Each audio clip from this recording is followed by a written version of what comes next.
প্রচন্ড এই গরমে ঝটপট বানিয়ে নিতে পারেন হোমমেড ভ্যানিলা আইসক্রিম।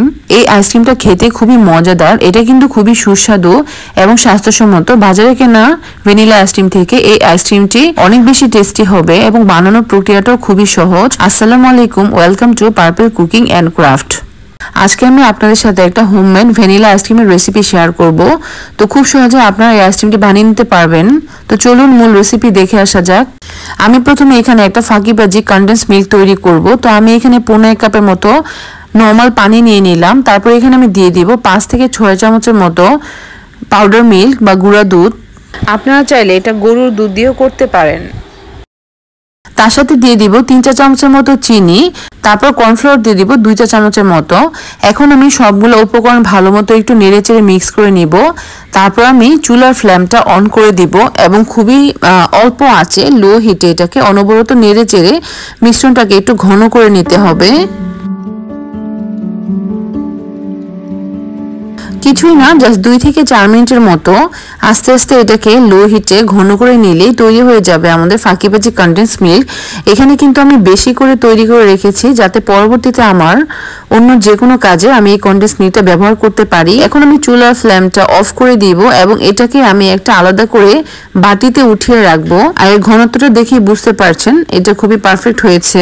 এখানে আমি বেশি করে বানিয়ে রেখেছি, আমি পরবর্তীতে আরেকটা আইসক্রিমে এই কনডেন্স মিল্কটা ব্যবহার করব। এটা কিন্তু খেতে ভালোই হয়েছে মাশাআল্লাহ।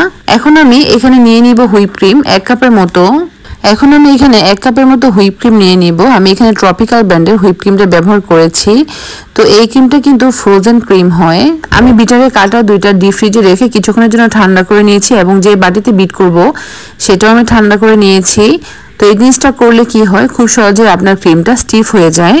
এখন আমি এই ক্রিমটাকে কিছুক্ষণ বিট করে এটাকে মোটামুটি স্টিফ করে নিব।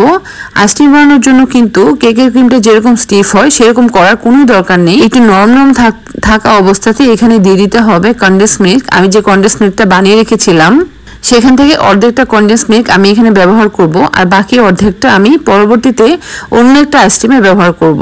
তো কনডেন্স মিল্কটা দেওয়া হয়ে গেলে এখন আমি এটাকে আবার কয়েক সেকেন্ড বিট করে নিব। তারপর এটাকে আমি আমার পছন্দ মতো বাটিতে ঢেলে ডিপ ফ্রিজে রেখে দিব 6 থেকে 8 ঘন্টার জন্য অথবা সারা রাতের জন্য রেখে দিব। তারপর যখন পরের দিন আমি বের করেছি, এই তো দেখুন মাশাআল্লাহ এটা খুব পারফেক্টলি জমে গিয়েছে।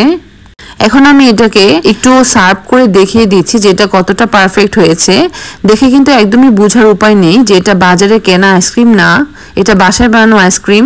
এখন আমি আমার পছন্দ মতো কিছু স্প্রিঙ্কেল দিয়ে সুন্দর করে সাজিয়ে নিচ্ছি। আপনারা ভিডিওটা ভালো করে খেয়াল করলেই বুঝতে পারবেন যে এটার টেক্সচারটা কতটা পারফেক্ট হয়েছে মাশাআল্লাহ। আর এটা কিন্তু খেতেও ভীষণ মজাদার ছিল। তো যদি এখনো বাসায় ট্রাই করে না থাকেন, ঝটপট এটা বাসায় বানিয়ে নেবেন খুবই অল্প উপকরণ দিয়ে এবং একদমই ঝামেলা ছাড়া। আর যদি আমার রেসিপি ফলো করে বানিয়ে থাকেন তাহলে অবশ্যই আমার ফেসবুক গ্রুপে শেয়ার করবেন যে খেতে কেমন হয়েছে। আর যদি আমার ভিডিওটা ভালো লাগে তাহলে একটা লাইক করে দিন, আমার ফেসবুক পেজটাকে ফলো দিয়ে দিন আর আমার ইউটিউব চ্যানেলটাকে সাবস্ক্রাইব করে রাখবেন। সবাই ভালো থাকবেন, সবাই সবার জন্য দোয়া করবেন। আল্লাহ হাফেজ।